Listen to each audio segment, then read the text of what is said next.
please let me stay with you tonight." That Apache girl. Rancher let her stay. The wind howled across the open plains, carrying the chill of a winter night with it. The lone rancher John Carter stood by the small cabin he had called home for years. His boots dug into the soft earth as he looked out over the vast landscape that stretched before him, dotted with nothing but the empty, windswept grasslands. His life had become one of solitude, a routine of hard work on the ranch, the silence broken only by the occasional passing of a few cattle or the distant cry of a hawk. It had been years since his family had died, leaving him to carry on alone. His wife, Sarah, and their young daughter, Emily, had been taken from him in a tragic accident when their wagon had overturned during a storm. After that, he'd shut himself off from the world. The pain of losing them had been too much to bear, so he found comfort in the quiet, in the hard labor of ranch life, and in the wide, open spaces where he could pretend the world didn't exist. But on this particular evening, as the sky turned dark and the stars began to twinkle above, something was different. A distant figure appeared on the horizon, a shadow against the setting sun. At first, John thought it might be a wandering traveler or someone seeking shelter, but as the figure came closer, he saw a young woman, barely more than a girl, stumbling through the tall grass. She was small, her movements hesitant, and she seemed exhausted, as if she had been traveling for days. John stood still for a moment, watching her approach. The girl had dark, long hair that whipped around her face in the wind. She was dressed in simple clothes, her shoes worn and covered in dust. Her face was tired, yet there was a fierce determination in her eyes. She was no ordinary traveler. John could tell that much right away. When she reached the cabin, she stopped, standing just outside the door. The wind howled once more, sending a cold gust through the air, and John felt a pang of sympathy for the girl. She couldn't have been more than 17, maybe 18, and yet here she was, alone in the wilderness. "Please," she said, her voice trembling slightly, "let me stay with you tonight." John hesitated, his mind racing. Hurt. He didn't know who she was or where she came from. It wasn't safe to let strangers onto his land, especially in these uncertain times. The frontier was a dangerous place, full of people who might do him harm or worse. But there was something about the girl, something in the desperation in her eyes, that made him pause. He stepped closer to the door, his boots creaking on the wooden floor. He didn't speak for a moment, just stared at her, trying to gauge if she was a threat. The girl looked small and fragile, yet there was an undeniable strength in her posture. "I'm not asking for much," she continued. "Just for a place to rest. I've been traveling for days, and I'm cold and tired." "Please, just for the night. I'll be gone at dawn." John was a man of few words, and he wasn't used to letting anyone into his home, especially not a stranger. Yet something inside him stirred. His mind flashed back to his own memories of loss and hardship. He thought about how many times he had wished for someone to reach out, to offer him a bit of kindness. It wasn't much, just a night's rest, and it wouldn't hurt to help her. "All right," John said, his voice gruff. "You could stay in the barn, but just for tonight." The girl's face brightened for a moment, relief washing over her. "Thank you," she said, her voice filled with gratitude. "I won't be any trouble." Without another word, John turned and walked inside the cabin. He didn't know why he'd offered the shelter, but he had. It wasn't like him to let his guard down. But tonight felt different.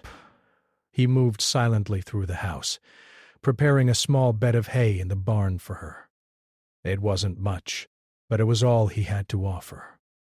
He was used to the cold and the isolation, but he knew it'd be hard for a young girl to sleep outside in this weather.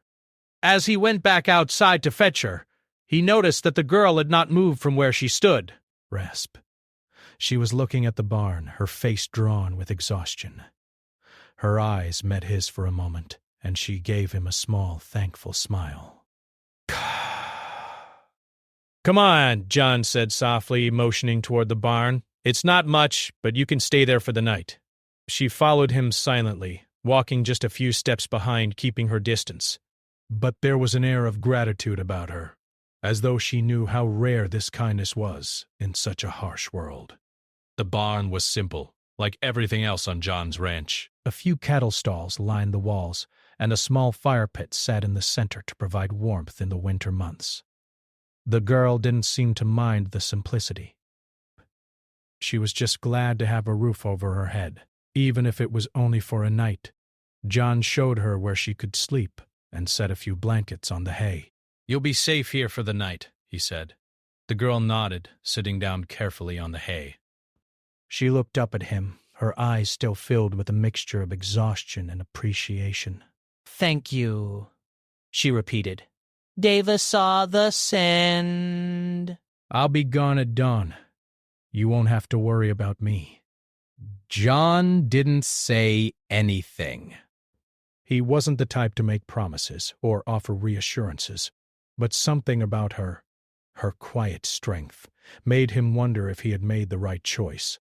He had been alone for so long, and his life had become routine and cold. Perhaps it wasn't a bad thing to have someone to share the silence with, even if it was just for a night. As he turned to leave, the girl called out softly, "I'm Ayanna, by the way." John paused at the door, glancing back at her. "John Carter," he replied before stepping out into the cold night. The door shut behind him, and Ayanna lay down on the blankets, wrapping herself tightly in them. The wind howled outside, but she felt a sense of relief wash over her. For the first time in days, she was warm and safe. She could rest, if only for a short while. John stood outside the barn for a moment, his breath fogging up in the air. He had done the right thing, he told himself, but something about the girl, her quiet presence, made him feel uneasy, as if the night would bring more than just rest. But that was for tomorrow. For tonight, he would let it be. And so he walked back to the cabin, his mind swirling with questions about the girl who had come into his life so unexpectedly. The morning sun had barely begun to rise when John awoke. The wind had calmed down overnight, and a soft stillness settled over the land. It was a peaceful, quiet morning, the kind that made him forget the troubles of the world, if only for a moment.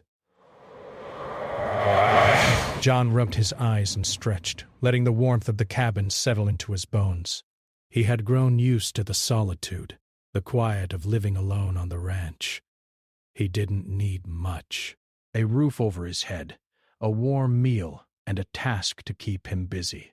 Those were the things that filled his days. He rarely spoke to anyone, except for the occasional neighbor or the local sheriff. Breaths. The silence suited him. It was a comfort. But as he got dressed and made his way toward the barn, John couldn't help but think of the young girl, Ayanna. She had seemed so fragile last night, barely able to stand after what looked like a long journey. Her eyes had held a quiet strength. But there was also a hint of fear there, a kind of hesitation, like she wasn't sure who she could trust. It made John uneasy, but he brushed the feeling aside. She was just a girl looking for shelter, nothing more. When he reached the barn, he saw Ayanna already awake. She was sitting up on the hay, wrapped in a blanket, staring out at the land. Breaths, her long black hair fell in waves over her shoulders, and her expression was thoughtful, as though she was lost in her own thoughts. John didn't speak at first. He didn't need to. There was no rush. The sun had just begun to rise, casting a soft golden light across the horizon. It was a beautiful sight, one that John had seen countless times before, but somehow it felt different this morning. Her quiet was more peaceful, and the air felt a little warmer. Finally, Ayanna turned her head and looked at him. She gave him a small, tired smile, but there was a sadness behind her eyes, something that had yet to be fully shared. Good morning, she said softly. Morning, John replied. He stood there for a moment, unsure of what to say next.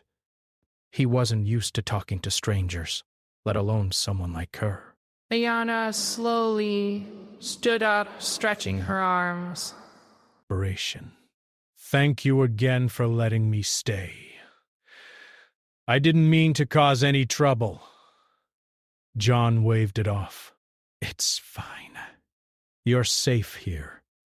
She nodded, but there was still a tension in her posture, as if she were waiting for something, or perhaps dreading it.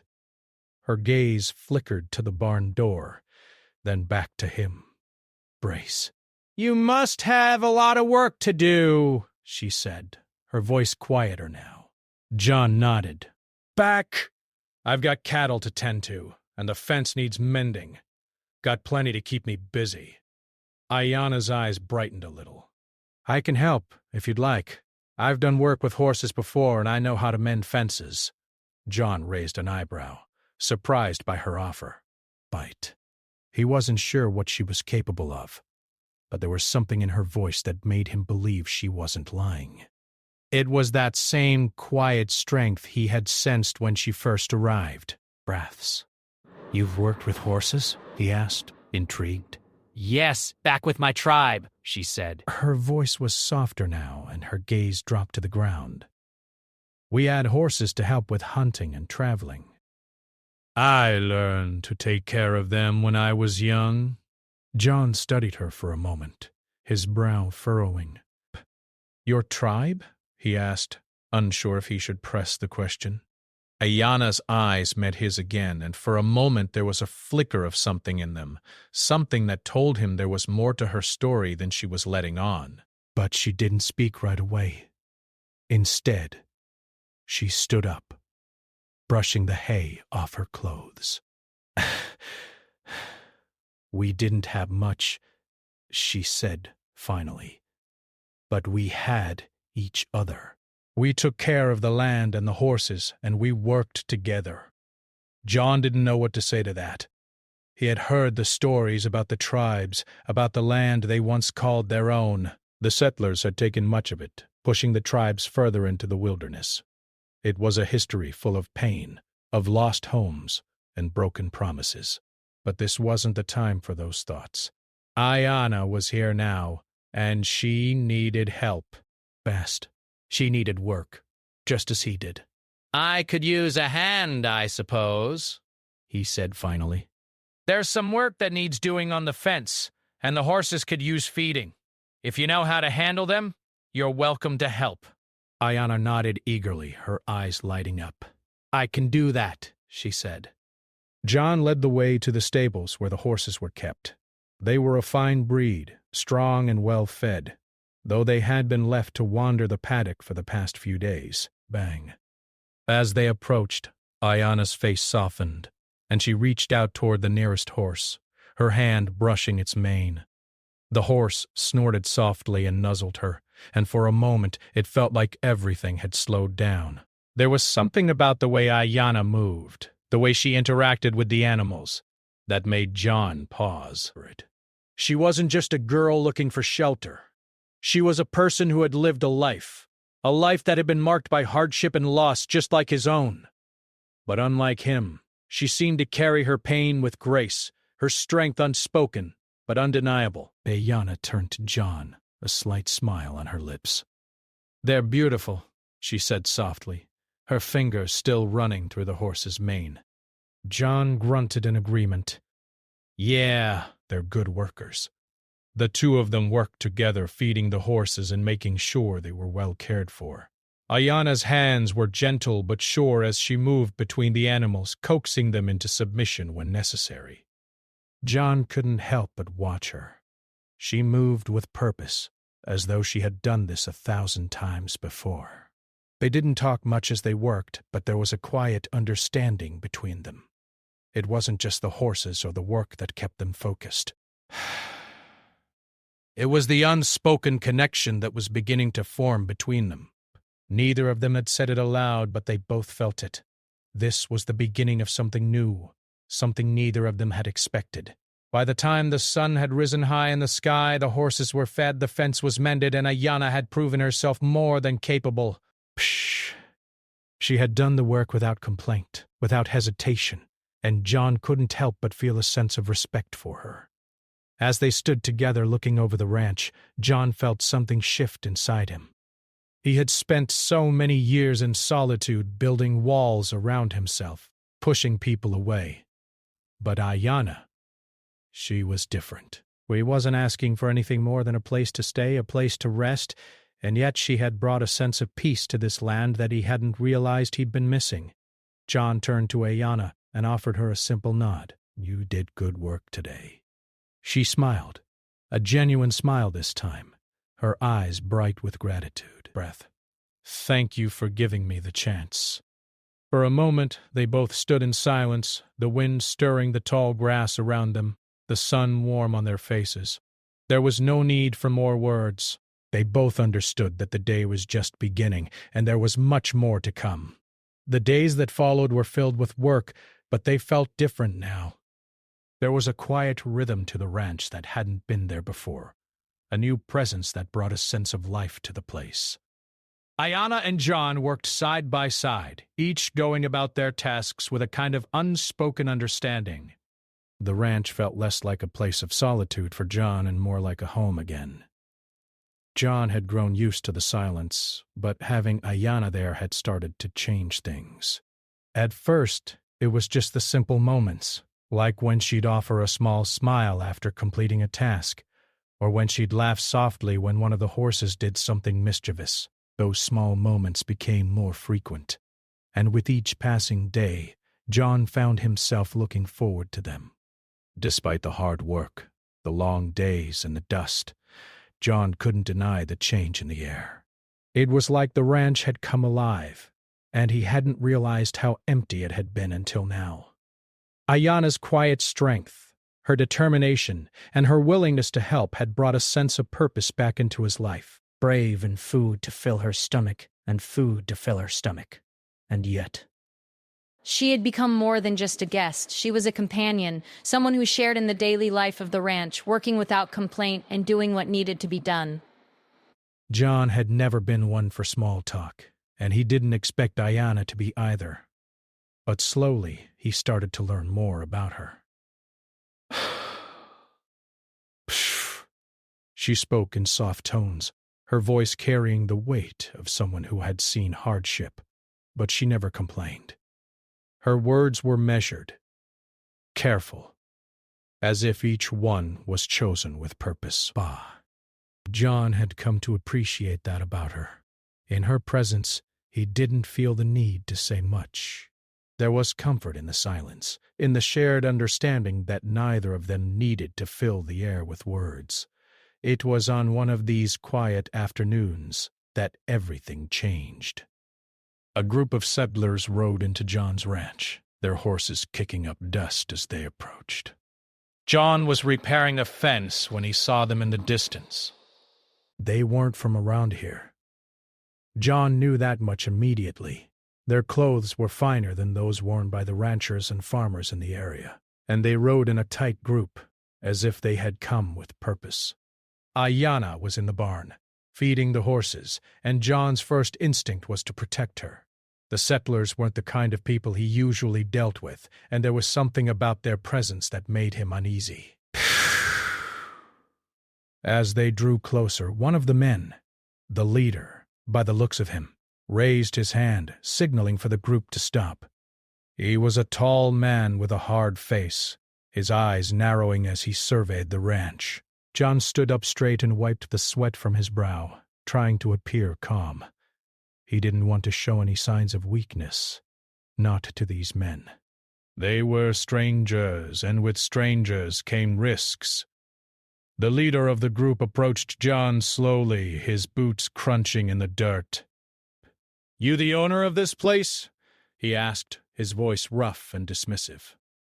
John nodded. "That's right." The man eyed him for a moment, sizing him up. "You got a young girl staying with you, don't you?" John's heart skipped a beat. and a tight knot formed in his stomach. He knew exactly what the man was referring to. He didn't like the way the leader's eyes lingered on him, as if he was sizing him up for something more than just a rancher. "She's just staying the night," John said, his voice steady but firm.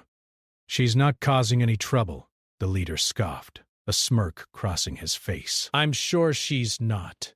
But you should know that folks like her don't belong here. She's better off with her own kind."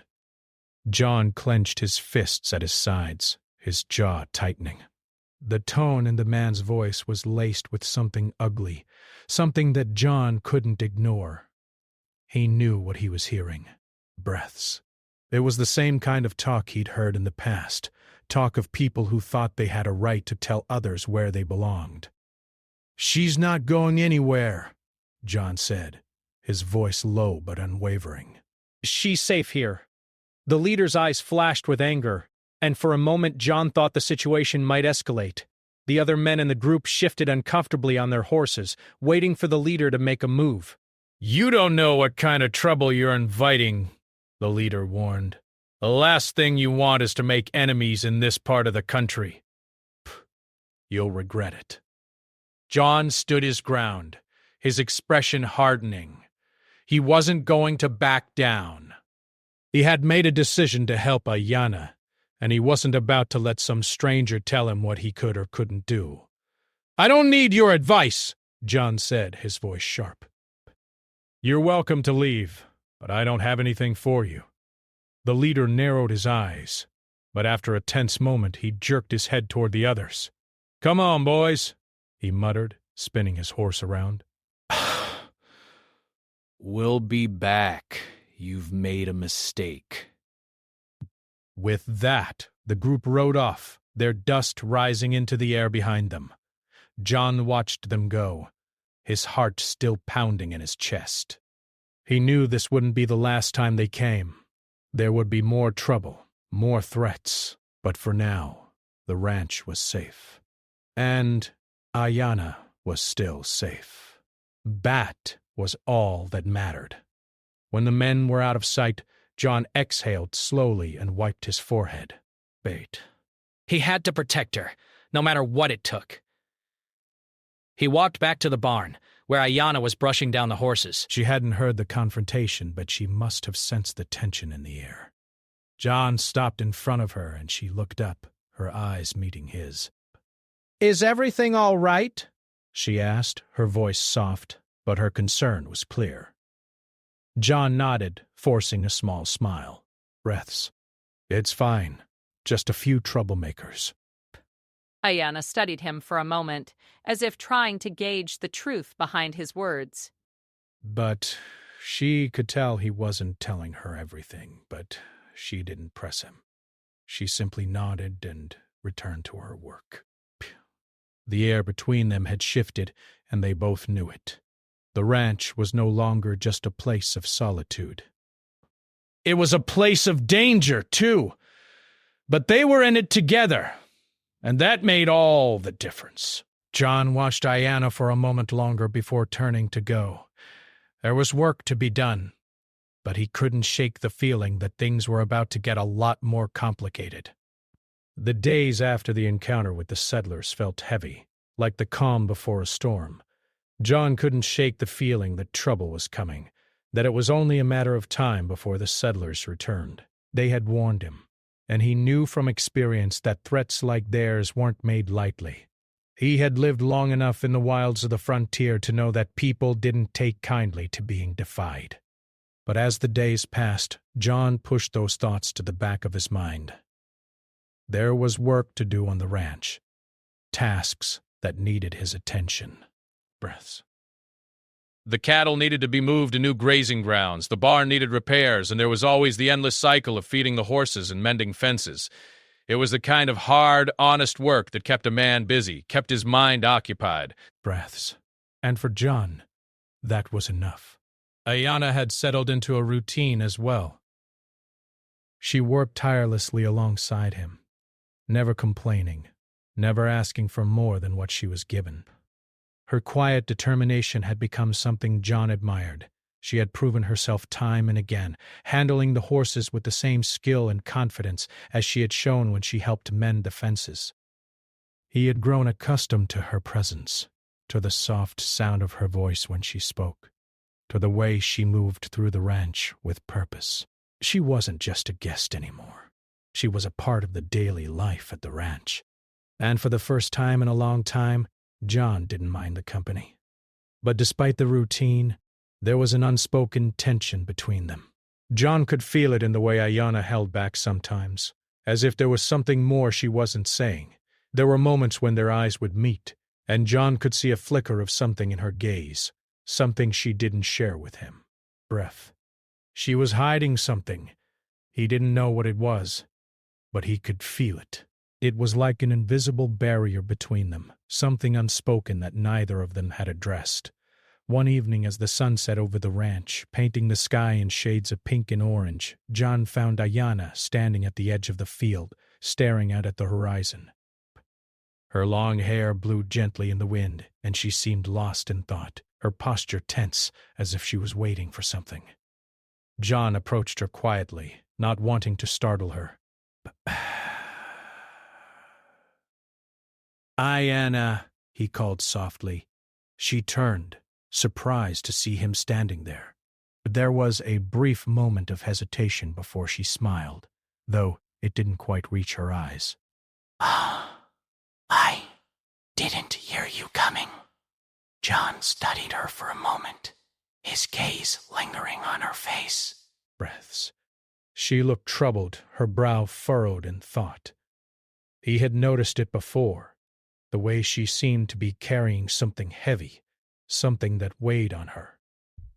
"You all right?" he asked, his voice low.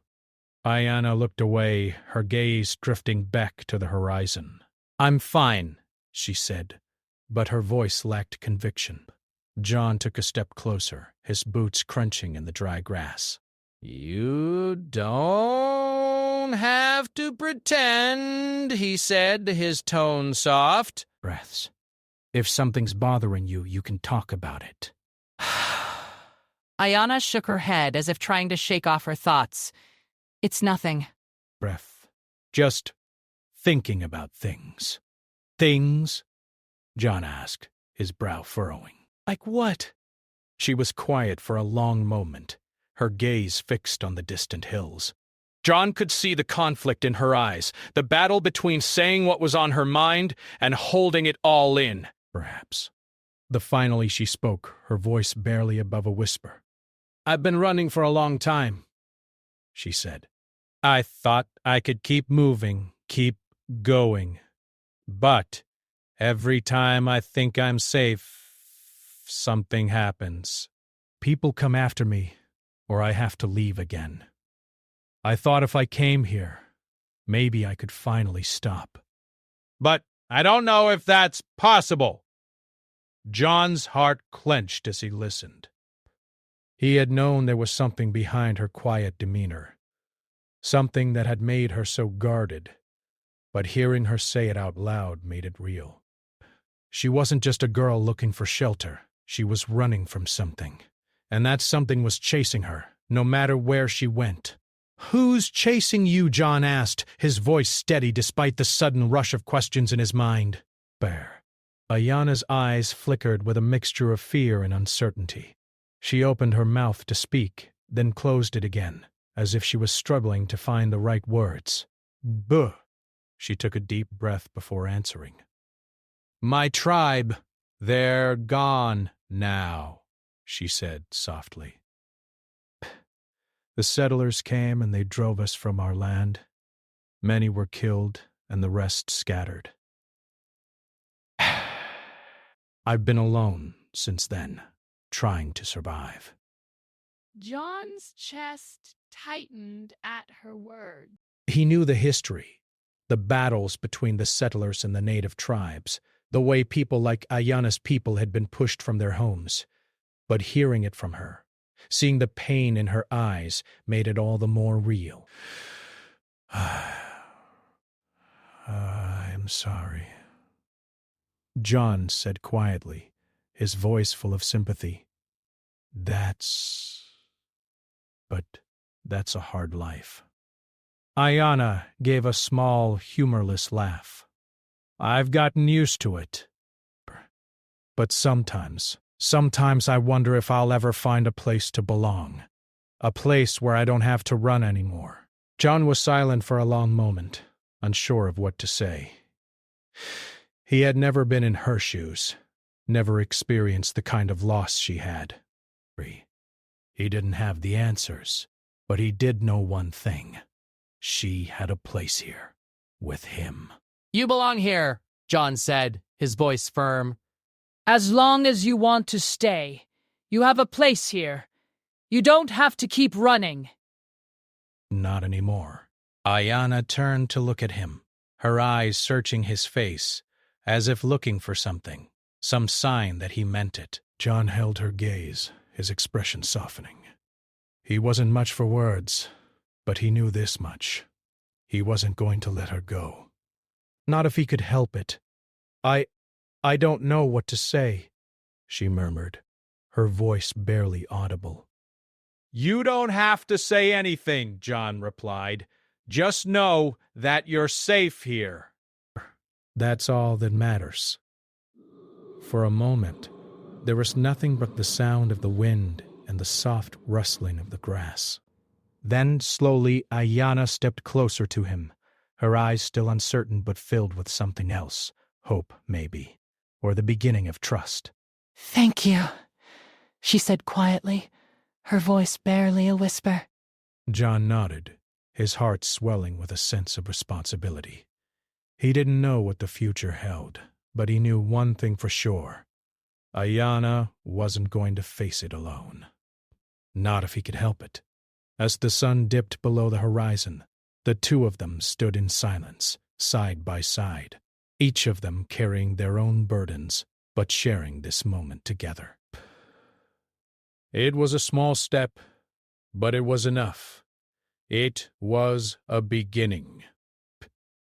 The sun came up slowly, turning the sky from pale gray to soft gold. The desert looked calm, almost gentle, but both of them knew how harsh it could be.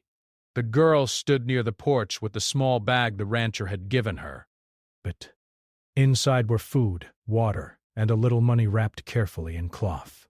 She held it like something fragile, not because it was heavy, but because no one had ever given her help without asking for something back.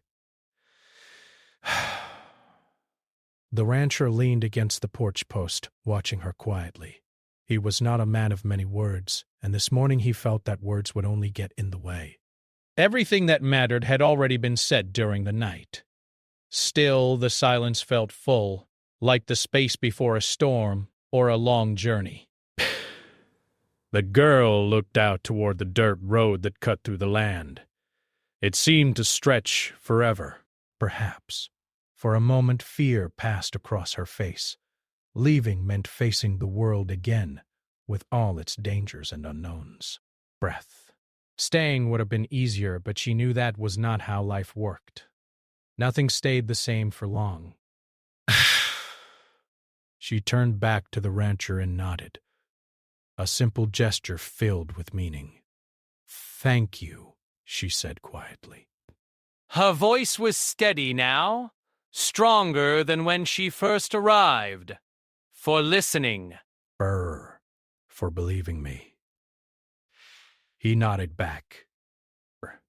"You'll be all right," he said.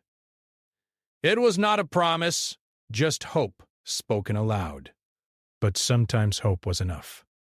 They walked together toward the old truck parked near the fence. He would drive her part of the way, closer to where she could find real help and safety. As they rode, the wind blew through the open windows, carrying dust and the smell of dry earth. Neither of them spoke much. They did not need to. The road itself felt like part of the conversation. When the truck finally stopped, the girl stepped down and stood beside the door. This was where they would part. She hesitated, then reached out and gently touched the side of the truck, as if grounding herself in the moment. I won't forget this, she said. I won't forget you. The rancher looked at her, really looked at her, and saw not just a frightened girl anymore, but someone who had survived more than most people ever would. That's good, he replied. Breath. Just don't let this be the only good thing in your life. There will be more. She smiled, a small but real smile, and then turned and walked down the road without looking back. The rancher waited until she was far away before starting the truck again. He drove back to his land, the quiet stretching out in front of him. The ranch felt different when he returned. The house was the same, the animals were the same, but something inside him had shifted. He noticed how still the air was, how loud the silence felt. Breaths. For years he had told himself that being alone was safer. Fewer people meant fewer problems, fewer chances to be hurt. But one night had proven that distance was not the same as peace. He went through his day slowly. He fed the animals, repaired a loose fence, and fixed a broken step on the porch. As he worked, his mind kept returning to the girl. He wondered where she would sleep that night, who she would meet, and whether the world would be kinder to her than it had been before. As the afternoon wore on, he found himself doing something unusual. He cleaned the spare room. He did not know why. Maybe it was habit, or maybe it was a quiet hope that one day someone else might knock on his door. The thought surprised him, but it did not scare him. That evening, as the sun began to set again, he sat on the porch with a cup of coffee. The sky looked much like it had the night before, but he felt different. He realized that helping her had not taken anything from him.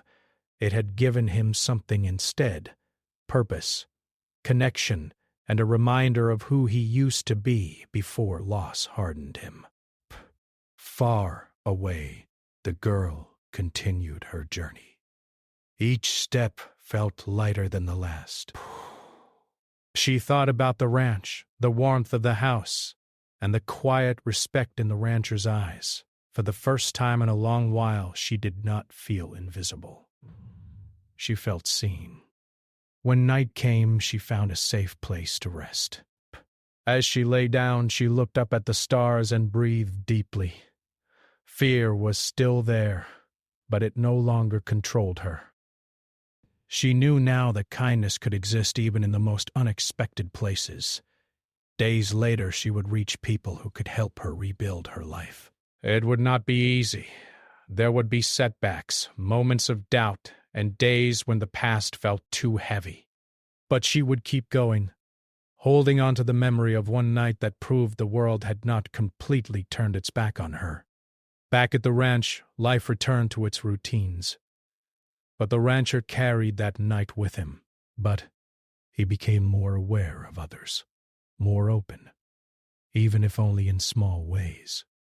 He waved to passing trucks. He spoke a little longer when someone stopped by. The walls he had built did not fall all at once, but they began to crack. Neither of them knew what the future truly held. They did not need to. What mattered was what had already happened. A simple request. A moment of hesitation. A choice made from compassion instead of fear. A bask. Sometimes a single night does not just pass. It stays. It changes the shape of a life. And long after the desert wind erases footprints from the road, the impact of kindness remains. Quiet but unbreakable.